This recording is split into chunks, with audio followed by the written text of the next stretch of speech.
Yeah, I'm really proud of our team. I felt like this was, I told him before the game, we've been the 2 seed in the other league we were in multiple times. I felt like this was the most difficult 2-7, 2-6, matchup that we've seen. They're as talented. I think they're a top 3 talent in the league. They've got a lot of athleticism, and any time that you can score and make shots, it can be really dangerous. And, they scored 80 the other night, and we held them to, 49 points. So, I thought our kids won the game on the defensive end and obviously boxed out well, down the stretch. Thanks, Coach. Questions for the student athletes, please. Go ahead, Seth.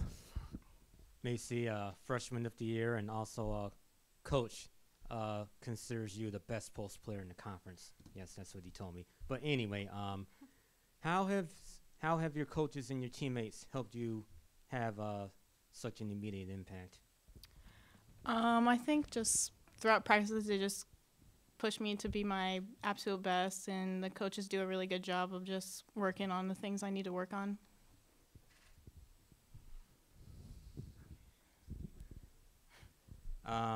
Danielle, obviously, your first year in the Horizon League, first time playing Little Caesars Arena. How would you describe this experience? It was quite fun. I loved the arena. It was pretty. But I thought it was fun.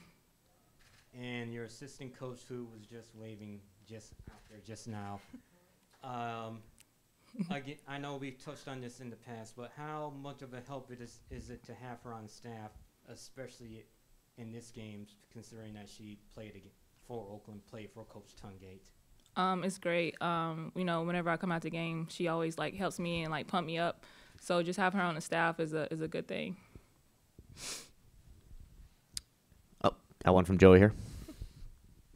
Macee, late in the game, they made a run. They actually cut it to 1. Then you got a basket. You stepped to the line. You made 2. How are you able to kind of stay composed there and make those big plays to get you guys back in control? I guess just thinking about the seniors because it's their last game, so you just gotta just continue to push and keep working down there. Danielle, you want to take that one as well? Say that again. Just when Oakland cut it to 1, maybe 3 or 4 minutes left in the game, you guys were able to put a little run together to create some breathing room and kind of just what was going through your minds during that point in the game. I was just telling the teammates, just don't play to lose. So, just continue playing, play hard, do what we do. And that's how we ended up finishing the game. Anything else for student athletes? Thanks, ladies. You can go back to the locker room. We'll open it up for questions for Coach Parkinson, please, starting with Seth. Coach, how much of a difference did it make for your team to be able to limit the amount of rebounds Leah Summerfield had? Because she's second in the league in rebounds, I believe. So.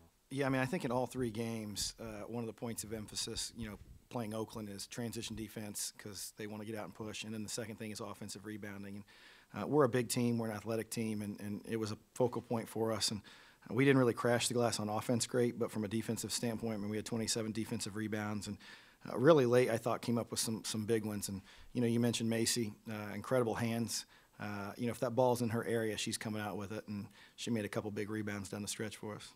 It sounds like you have a lot of respect for Oakland. Coach Tungate, you and him kind of have similar career paths, became head coaches for women's teams after transitioning over from men's teams, assistant coaches. So can you talk a little bit about your similarities and the respect you have for Coach Tungate? Yeah, a ton of respect for Jeff. I think he does a great job. I've known him for a while. I've known him actually since I was at IPFW as a director of basketball operations, so we kind of go way back. And, I think he has a talented team. I think, with next year, some of his younger players need to start listening to him because he does a really good job. And I heard him say it after one of the, I think the last time we played him, he's like, this offense that they have was the same offense that was top 20 in the country. And, I think it's important that there's that buy-in because he really does a good job with his team.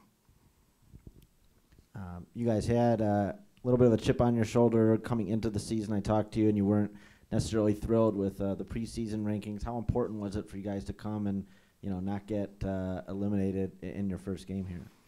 Yeah, obviously I was pretty upset with the fact we were picked 7th. I thought that was a joke, but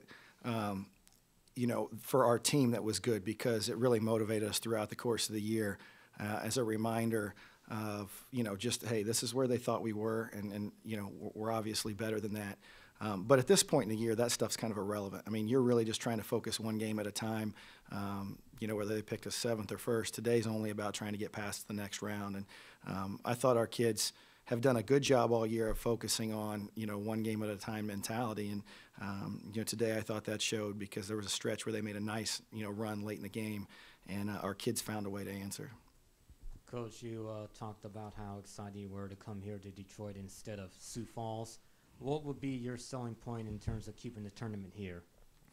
Well, obviously the venue's, tremendous. I think downtown Detroit is revitalized. It's beautiful. I grew up, you may not know this, but 84, I lived in Troy, Michigan. So I've got some ties to Detroit. I used to go to all the Pistons games and Tigers games when it was at the, Palace. And it's been neat. Even I came to the Final Four, I think, in 09 on the men's side. That was my last year. And I didn't walk away, thinking that was the greatest experience. I come back now, and I'm like, wow, this place is, it's got a Chicago-type feel to it.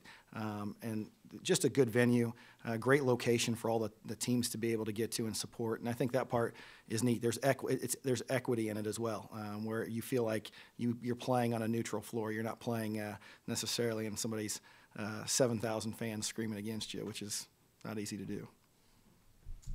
Anything else for Coach?